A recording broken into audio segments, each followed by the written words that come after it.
Hi friends, how are you? In this video we are going to learn about the mandible. The mandible is the bone of the lower jaw. It is the largest, strongest and lowest bone of the face and bears the lower teeth. Okay. Next parts. The mandible is horseshoe shaped and consists of three parts: a horizontally oriented body and two vertically oriented rami. The mandible is horseshoe shaped and consists of three parts: a horizontally oriented body and two vertically oriented rami. Next, body.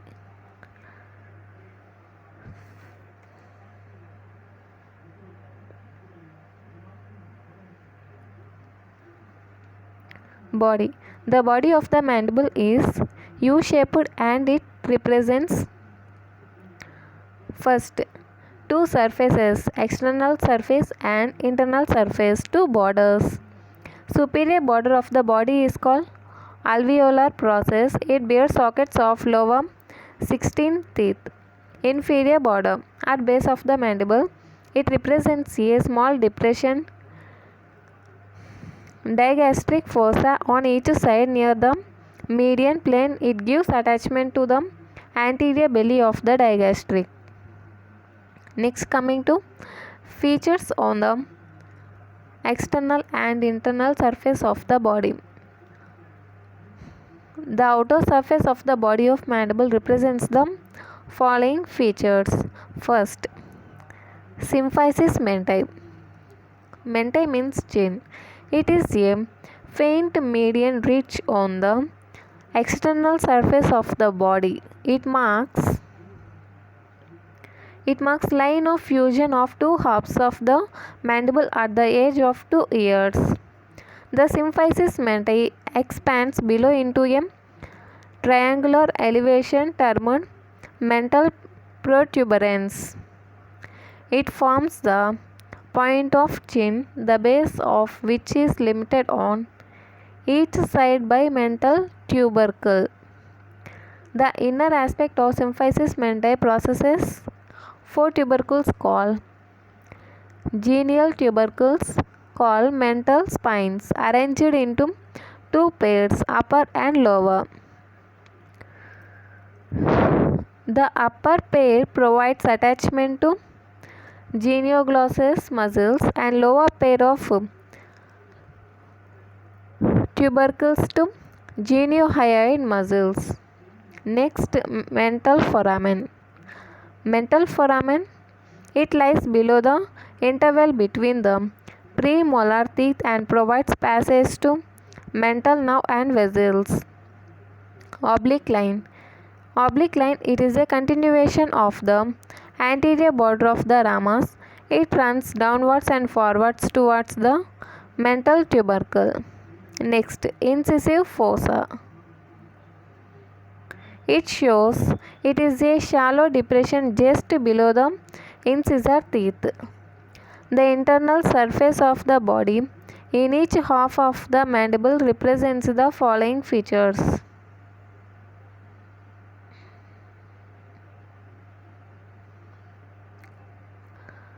Mylohyoid line. Mylohyoid line is a prominent oblique line that runs obliquely downwards and forwards from behind the third molar tooth about 1 cm below the alveolar border to the symphysis mentae below the genial tubercles. Mylohyoid groove. Mylohyoid groove lies below the posterior end of the mylohyoid line. Mylohyoid nerve and vessels run in this groove. Sublingual fossa. Sublingual fossa is a shallow area above the anterior part of the mylohyoid line and largest sublingual gland. Submandibular fossa. Submandibular fossa is a slightly hollowed out area below the posterior part of the mylohyoid line and largest submandibular gland. The other features of inner and outer surface of the mandible.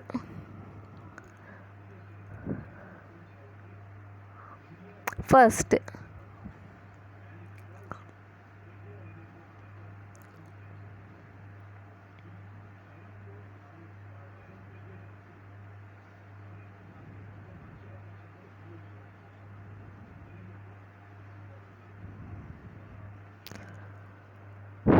see the external features. This is the anterior and this is the posterior. Okay, first we see anteriorly. Head, okay guys, neck,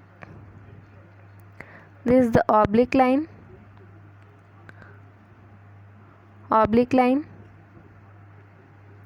incisive fossa, mental protuberance,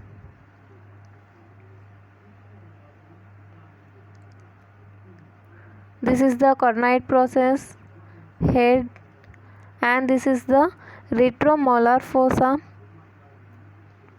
mental foramen, symphysis menti, mental protuberance also called mentum, which is a chin, and this is the mental tubercle. Okay, it is seen in anterior side. Next, coming to the posterior. Posteriorly, mandibular foramen, this is mandibular foramen, mylohyoid groove, this is the mylohyoid groove, and the line you see here, this is the mylohyoid line. Okay guys, you see here, these are the genial tubercles. These are the mental spines. Genial tubercles also called mental spines. Okay, digastric fossa, this is the sublingual fossa, which is a shallow one, and this is the submandibular fossa. This is the coronoid process. Okay,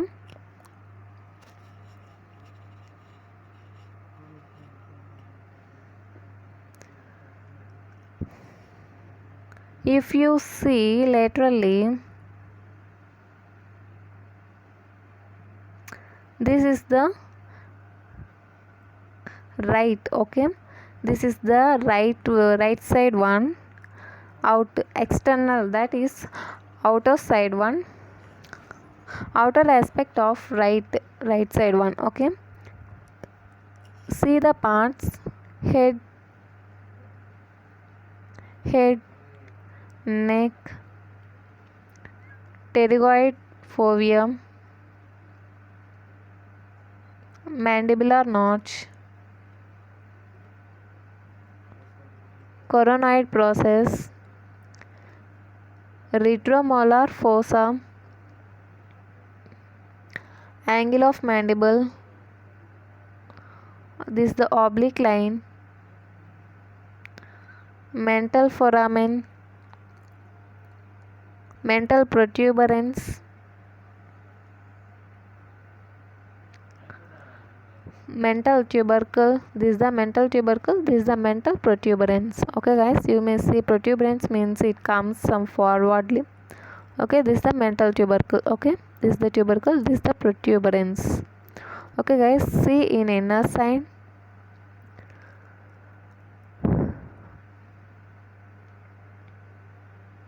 neck, coronoid fossa, coronoid process.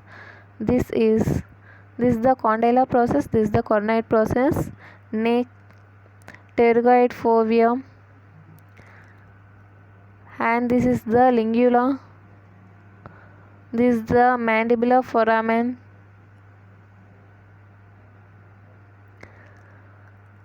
this is the rough area for medial pterygoid, this is the rough area for medial pterygoid. Okay guys, this whole, here medial pterygoid is present, here lateral pterygoid is present, and the line you see here, this is for mylohyoid line, this is for mylohyoid line,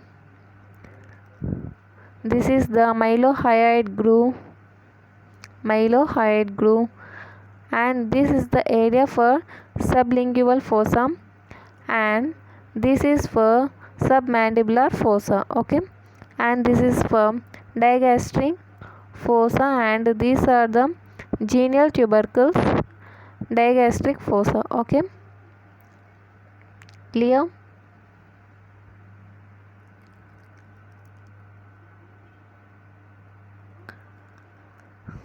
Next, coming to the muscles attached on the body of mandible. Okay, the various muscles attached to the body of the mandible are as follows. First, buccinator. The buccinator arises from the oblique line below the 3 molar teeth, third molar teeth as well. Next, mylohyoid. Mylohyoid arises from the mylohyoid line, and genioglossus arises from the superior genial tubercle, and geniohyoid arises from inferior genital tubercle, anterior belly of digastrix arises from digastric fossa on the base of mandible close to symphysis mandibular. Platysma inserted into the base and superior constrictor arises from area above the posterior end of mylohyoid line. Okay.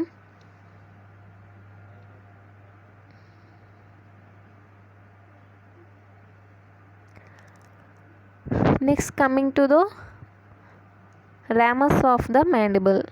It is more or less a quadrilateral vertical plate of bone that projects upward from the posterior part of the body.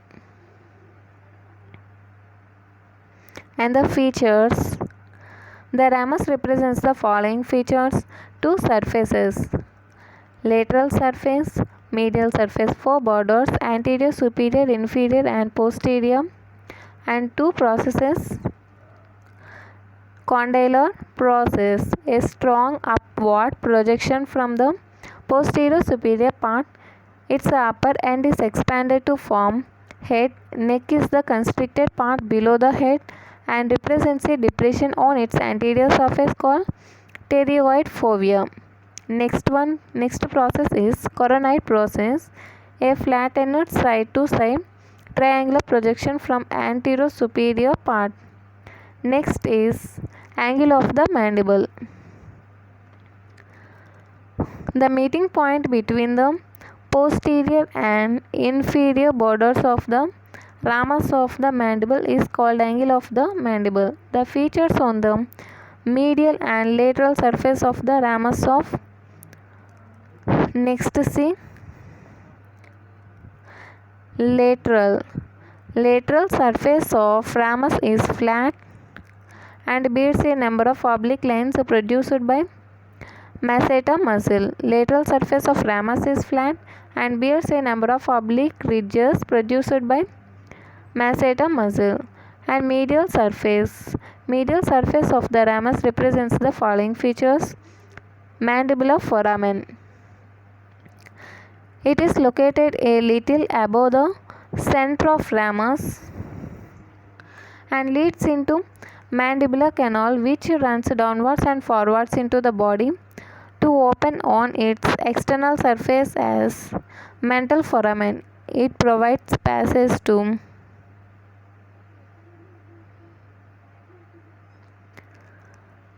inferior alveolar nerve, a branch of posterior division of mandibular nerve.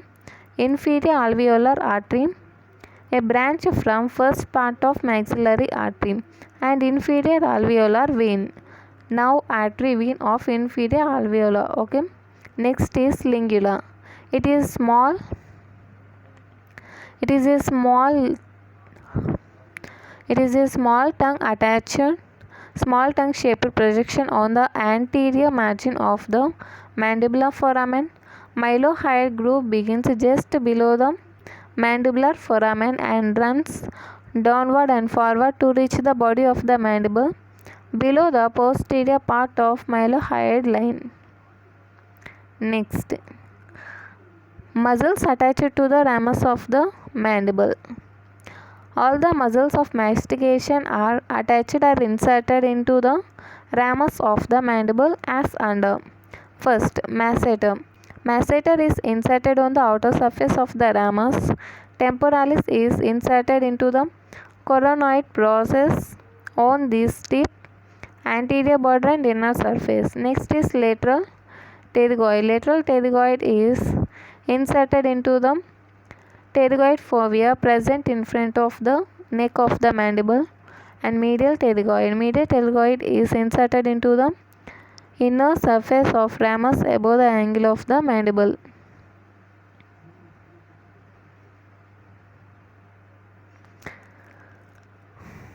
If you see this figure shows the attachments of the mandible on body and ramus. Okay.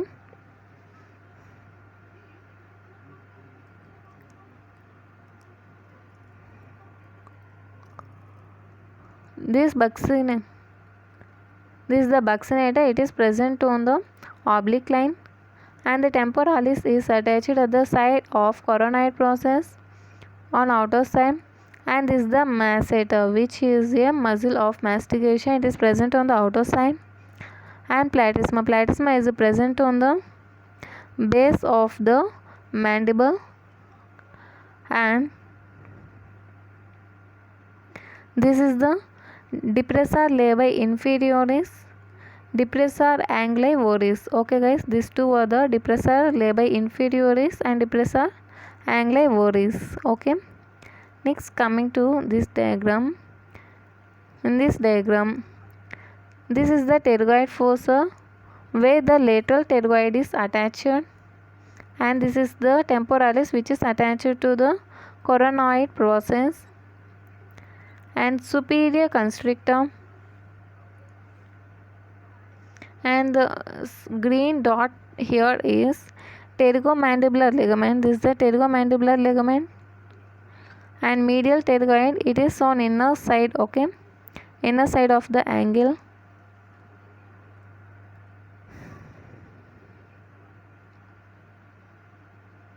This is the mylohyoid muscle present on mylohyoid groove, anterior belly of digastric, genioglossus and geniohyoid muscles. Okay, genioglossus, geniohyoid, anterior belly of digastric.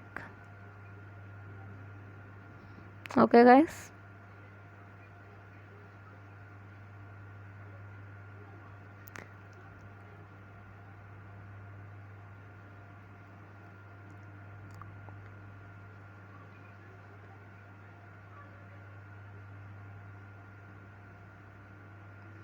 Here ligaments, about the ligaments is here.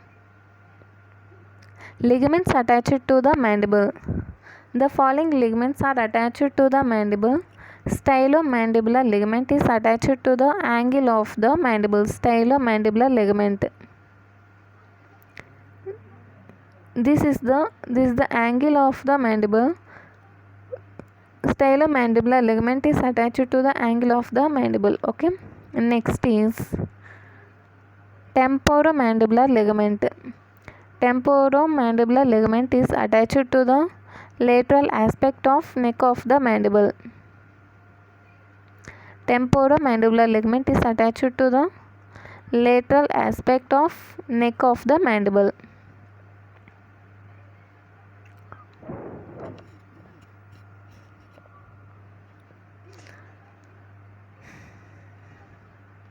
This is the temporomandibular ligament of temporomandibular, which is present at the lateral aspect of neck of the mandible. This is the neck, this is the lateral aspect. So temporomandibular ligament is attached to the lateral aspect of neck of the mandible. Okay guys. Next is sphenomandibular ligament is attached to the lingula of the mandible.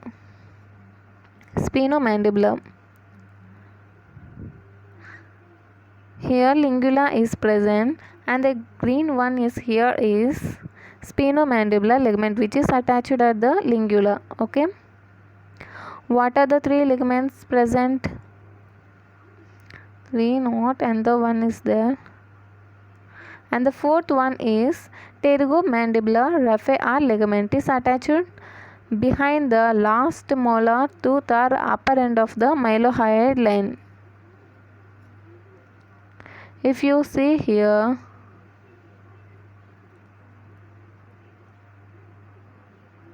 this is the mylohyoid line and the sphenomandibular ligament is attached at the just above or behind the last molar teeth. Okay guys, here pterygomandibular ligament is present. Okay, this is the pterygomandibular ligament. Come again, what are the four ligaments present? Stylomandibular, which is attached at the angle of the mandible. Next one is ligament of temporomandibular ligament. Temporomandibular ligament, okay, is attached at the lateral aspect of neck of mandible. Okay, next one is sphenomandibular ligament, which is attached at the lingula. And next one is pterygomandibular ligament, which is attached just above the mylohyoid groove or line. Okay, next, coming to the nerves related to the mandible. The following are the nerves related to mandible. First, lingual nerve run on the inner surface of the body close to the medial side of the root of the body.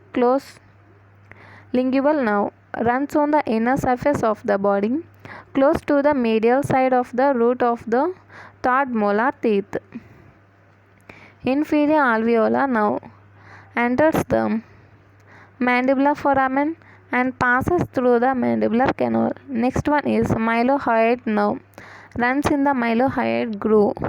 Next, mental nerve comes out of the mental foramen. Now to masseter. Masseteric nerve runs through the mandibular notch. And auriculotemporal nerve runs to the medial side of the neck. Marginal mandibular nerve across the lower border of the mandible. Okay, this is the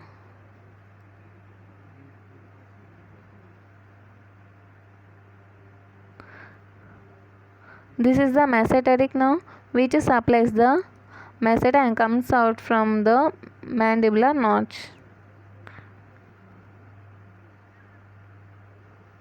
This is the mental nerve, which comes out from mental foramen. This is the marginal mandibular nerve. Okay,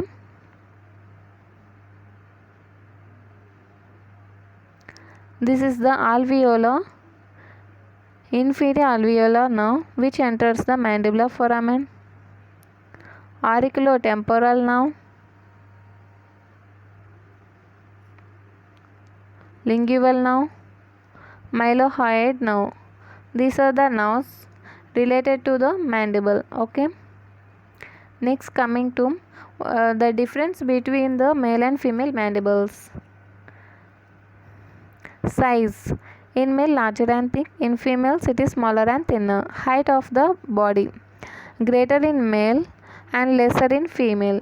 Angle of the mandible: everted in male and inverted in female. Chin: quadrilateral in male and rounded in female. And inferior border of body of the mandible: irregular in male and smooth in female. And condyles: it is larger in male and smaller in females. Okay,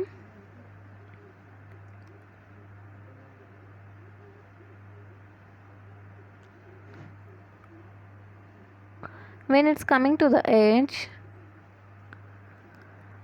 the position of mental foramen changes with age. Okay, at birth it is present below the sockets from deciduous molar teeth near the lower border. Below the sockets, you see here, below the sockets. In an adult, it gradually moves upward and opens midway between the upper and lower borders. If you see here, this mantle foramen is moved some upward. In old age, it lies close to the alveolar border due to the disruption of alveolar process of the mandible due to the loss of teeth. It is more closer to the alveolar. See here, position of mantle foramen down, at middle, at upper. Okay. Next, age changes in the mandible. The important distinguishing features.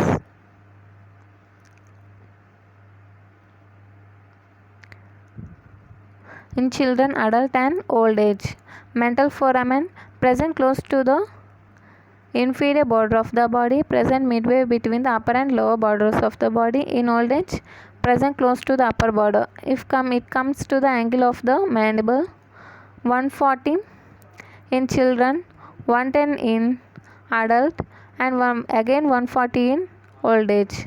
Relationship between the condylar and coronoid process.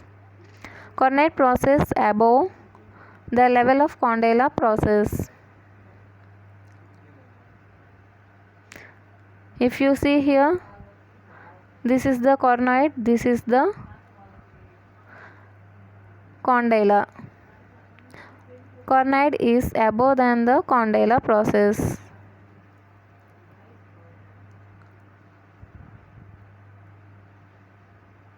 Next is coming to adult.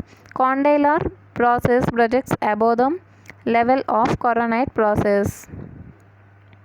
Condylar process is above than the coronoid process. When it coming to the old, coronoid process projects above the level of condylar process, same as in children. Okay. Mandibular canal runs near the lower border, runs parallel with the mylohyoid line, runs close to the upper border.